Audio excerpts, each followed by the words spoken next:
नमस्कार दोस्तों, आपका भाई, छोटा भाई, बड़ा भाई और आपका दोस्त ऋषि।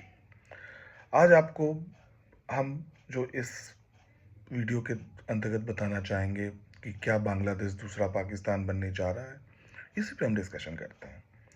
चलो, नमस्कार दोस्तों, आज हम बात करने वाले हैं हमारे पड़ोसी देश बांग्लादेश की।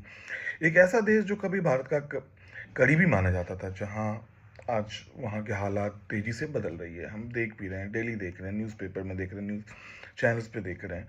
क्या बांग्लादेशी धीरे धीरे दूसरे पाकिस्तान बनाना चाह रहे हैं या बनाया जा रहा है किसी के द्वारा? तो क्या वह कट्टरपंथी बद रहा है और इसका असर भारत पर क्या पड़ेगा? आज की वीडियो के अंत तक जरूर देखें, क्योंकि सच्चाई काफ़ी गंभीर है और हम इसे इस तरीके से नहीं जाने दे सकते।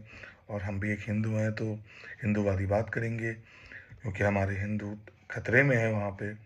तो उस पे हम पहले आपको हम थोड़ा सा इंट्रोडक्शन देते हैं कि एग्जैक्टली पाकिस्तान बांग्लादेश की पहचान कैसे बदली। दोस्तों, बांग्लादेश बना था 1971 में पाकिस्तान से अलग होकर, और इसके पीछे भारत की बहुत बड़ी भूमिका थी, बहुत बड़ी भूमिका। क्योंकि शुरुआत अगर भूमिका नहीं होती तो शायद ये नहीं बनता शुरुआत में, क्योंकि बांग्लादेश सेकुलर सोच वाला देश था, भारत फ्रेंडली सरकार थी, कट्टरपंथियों को किनारे रखा गया था। लेकिन समय के साथ साथ धर्म का इस्तेमाल राजनीति में होने लगा, और यही से कहानी करवट ले गई। आपने कुछ साल पहले भी देखा कि क्या चल रहा था, क्या हुआ, कैसे तख्ता पलट हुआ और कैसे क्या क्या चीज़ें हुई। तो आज के हालात को देख के क्या चल रहा है, आपने न्यूज़पेपर में ही पढ़ा होगा, लेकिन मैं आपको एक्सप्लेन करता हूँ। इस्लामिक कट्टरपंथी का उभार, मदरसा और कट्टर संगठनों की ताकत बढ़ी है, सरकार पर धार्मिक दबाव है, सेकुलर आवाज़ें को चुप कराया जा रहा है। जो सेकुलर आवाज़ें उठ रही थी वहाँ पे, उसे चुप कराया जा रहा है। और वहाँ पे अल्पसंख्यक कौन है? हिंदू, बौद्ध, ईसाई, सब जैसे असुरक्षित महसूस कर रहे हैं। मंदिरों पे आपने हमला होते देखा होगा, जबरन पलायन चल रहा है वहाँ से। ये वही पैटर्न है जो पाकिस्तान में कभी देखा गया था। अगर मैं इससे आगे की बात करूं दोस्तों, तो बांग्लादेश एक और बड़ी समस्या है, सेना का दखल। कभी सत्ता सेना के हाथ, कभी कठपुतली सरकार, लोकतंत्र कमजोर। तो इस तरीके से ही सेना और राजनीति का खेल चल रहा है वहाँ पे। जब भी देश में सरकार कमजोर होती है तो जनता नाराज होती ही होती है, क्योंकि इसलिए we have to proud we are in India. तो धार्मिक कट्टरपंथी सबसे पहले फायदा उठाते हैं इन चीज़ों का।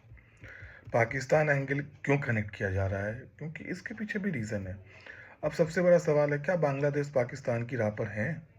कुछ डरावनी समानताएं हैं इन सब के बीच, जो मैं आपके साथ शेयर करूंगा। सबसे पहला जो सबसे इम्पोर्टेंट मुझे लगता है, वो है भारत विरोधी नैरेटिव।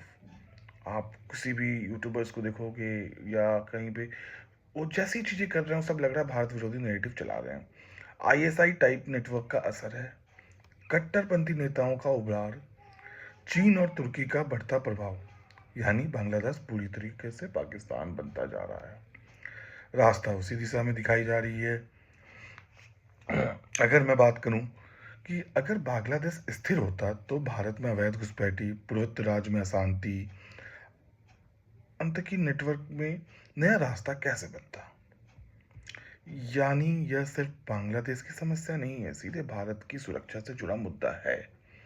आज भी आपने सुना होगा कि भारत की सीमाओं पर बहुत स्ट्रिक्ट एक्शन लिया जा रहा है। क्यों लिया जा रहा है? क्योंकि हमें पता है ये सारे जो नैरेटिव्स चला रहे हैं, प्रोपेगेंडास चलाए जा रहे हैं वहाँ पे, हिंदुओं के साथ जो किया जा रहा है, ये सब भारत विरोधी हरकतें हैं। तो कुछ